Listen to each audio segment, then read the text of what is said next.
السلام علیکم ورحمۃ اللہ وبرکاتہ۔ امید ہے کہ آپ سبھی حضرات خیر و عافیت سے ہوں گے۔ اللہ آپ کو اسی طرح ہمیشہ خوش و خرم رکھے۔ آج کسی صاحب نے یہ سوال کیا ہے کہ عقیقے میں کون سا جانور ذبح کرنا چاہیے، چونکہ بعض حضرات کا کہنا یہ ہے کہ عقیقے میں صرف اور صرف چھوٹا جانور ہی ذبح کیا جا سکتا ہے۔ اگر کسی نے بڑا جانور مثلا بھینس وغیرہ کو ذبح کر دیا تو اس کے طرف سے عقیقہ درست نہیں ہوگا۔ تو اس کا جواب یہ ہے کہ پہلے تو آپ یہ سمجھیں کہ عقیقہ کرنا کیسا ہے اور شریعت میں اس کا کیا مقام ہے، کیا واجب ہے، سنت ہے، کیا ہے۔ دیکھیے، عقیقہ کرنا یہ شریعت میں مستحب ہے، یہ کوئی ضروری نہیں ہے۔ یعنی اگر کوئی شخص عقیقہ اپنے بچوں کی طرف سے کرتا ہے تو یہ اچھی بات ہے، لیکن اگر نہیں کرتا ہے تو یہ کوئی گناہ کی بات نہیں ہے۔ البتہ اتنا ہوگا کہ اگر کوئی شخص اپنے بچوں کا عقیقہ کر لے گا تو اس کے بچے بلاؤں سے، مصیبتوں سے محفوظ رہیں گے، چونکہ اللہ کے نبی صلی اللہ علیہ وسلم کا فرمان ایسا ہی ہے کہ اگر کسی شخص کا عقیقہ کر لیا جائے تو عقیقے کی وجہ سے وہ بچہ مصیبتوں سے اور بلاؤں سے محفوظ ہو جاتا ہے۔ ابھی عقیقہ کب کرنا چاہیے اور کیا وقت اس کا ہے؟ تو اس کا جواب یہ ہے کہ عقیقے کا وقت پیدائش سے 7واں دن۔ اگر 7ویں دن عقیقہ نہ کر سکے تو پھر 14ویں دن کر لے۔ 14ویں دن بھی اگر انتظام نہ ہو سکے تو 21ویں دن کر سکتا ہے، کوئی حرج کی بات نہیں۔ لیکن اگر 21ویں دن بھی نہیں کر سکتا تو اب زندگی میں جب بھی کرے گا تو یہ عقیقہ مانا جائے گا، لیکن اس کا دھیان رکھنا چاہیے کہ 7ویں دن کا لحاظ کرنا یہ بہتر ہے۔ اور اس کا اندازہ کیسے لگایا جائے گا کہ 7ویں دن ہی عقیقہ ہو رہا ہے؟ اس کا آسان سا حساب یہ ہے کہ جس دن بچہ پیدا ہوا ہے اس سے ایک دن پہلے عقیقہ کر لیا جائے۔ مثلا جمعے کے دن بچہ پیدا ہوا، اب 1 سال کے بعد عقیقہ کرنا ہے، انتظام ہو گیا 1 سال کے بعد، تو اب وہ جمعرات کے دن عقیقہ کر لے۔ جمعے کے دن بچہ پیدا ہوا، 1 سال کے بعد، 2 سال کے بعد جمعرات کے دن اگر عقیقہ کرے گا تو یہ اچھی بات ہے اور یہ مستحب پر عمل ہو جائے گا اور اس کی طرف سے عقیقہ مان لیا جائے گا۔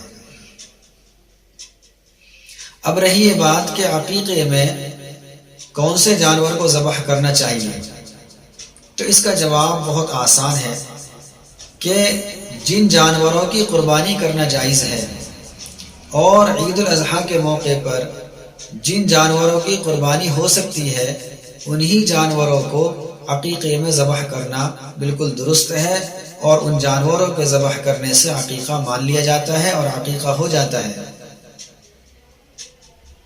بعض حضرات کہتے ہیں کہ چھوٹے جانور ہی میں عقیقہ ہوتا ہے، دوسرے جانوروں میں یعنی بڑے جانوروں میں عقیقہ نہیں ہو سکتا، تو یہ بالکل غلط بات ہے اور انتہائی بھونڈی بات ہے یہ، چونکہ حدیث پاک میں ہے، اللہ کے نبی صلی اللہ علیہ وسلم کا ارشاد ہے کہ من ولد له غلام فلیعق عنہ من الابل والبقر والغنم۔ یہ طبرانی کی روایت ہے۔ اس میں اللہ کے نبی صلی اللہ علیہ وسلم نے ارشاد فرمایا کہ جس شخص کے یہاں بچہ پیدا ہو تو وہ اپنے بچے کی جانب سے عقیقے میں اونٹ کو بھی ذبح کر سکتا ہے اور بڑے جانور کو بھی ذبح کر سکتا ہے، اسی طریقے سے بکری وغیرہ کو بھی ذبح کر سکتا ہے۔ تو اس کے اندر اس حدیث میں بقر ہے، اسی طریقے سے ابل کا لفظ ہے، اور یہ اطلاق ہوتا ہے بڑے جانور پر، تو اس لیے بڑے جانور سے عقیقہ درست ہو جائے گا، ایسا نہیں کہ نہیں ہوگا، چونکہ حدیث سے ثابت ہے۔ اسی طریقے سے حضرت انس رضی اللہ تعالی عنہ کا بھی عمل یہی تھا۔ روایت ہے کان یعق عن بنیہ الجزورہ، حضرت انس رضی اللہ تعالی عنہ کا عمل بتایا جا رہا ہے کہ آپ رضی اللہ عنہ اپنے بیٹوں کی جانب سے بڑے جانوروں کے ذریعے سے عقیقہ کرتے تھے، یعنی بڑے جانوروں کو عقیقے میں ذبح کرتے تھے۔ اور اللہ کے نبی صلی اللہ علیہ وسلم کا منشا اور شریعت کا منشا ہم سے زیادہ صحابہ کرام ہی سمجھ سکتے ہیں۔ اگر کوئی بیچ میں سے صحابہ کرام کو نکال دے گا تو پھر اس کے پاس دین ہی صحیح سالم نہیں رہ سکتا، وہ تو صرف گمراہ کرنے والی باتیں ہی بیان کرے گا۔ اسی طریقے سے حضرت عائشہ رضی اللہ تعالی عنہا کی روایت ہے، اس سے پتہ چلتا ہے کہ افضل اور بہترین طریقہ تو یہی ہے کہ چھوٹے جانوروں کو عقیقے میں ذبح کیا جائے، صرف افضل اور بہترین ہے۔ اس کا مطلب یہ نہیں کہ بڑے جانور میں اگر عقیقہ کیا گیا اور بڑے جانور کو عقیقے میں ذبح کیا گیا تو یہ ناجائز ہو جائے گا اور عقیقہ نہیں ہوگا، اس کا یہ مطلب ہرگز نہیں ہے۔ حضرت عائشہ رضی اللہ تعالی عنہ کے بھائی ہیں حضرت عبد الرحمن بن ابی بکر، ان کے گھر والوں نے نظر مانی تھی کہ اگر ان کے یہاں کوئی بچہ پیدا ہوا تو ہم اس کی طرف سے بڑے جانور کو ذبح کریں گے۔ حضرت عائشہ رضی اللہ تعالی عنہ نے فرمایا کہ نہیں، ایسا مت کرنا، بلکہ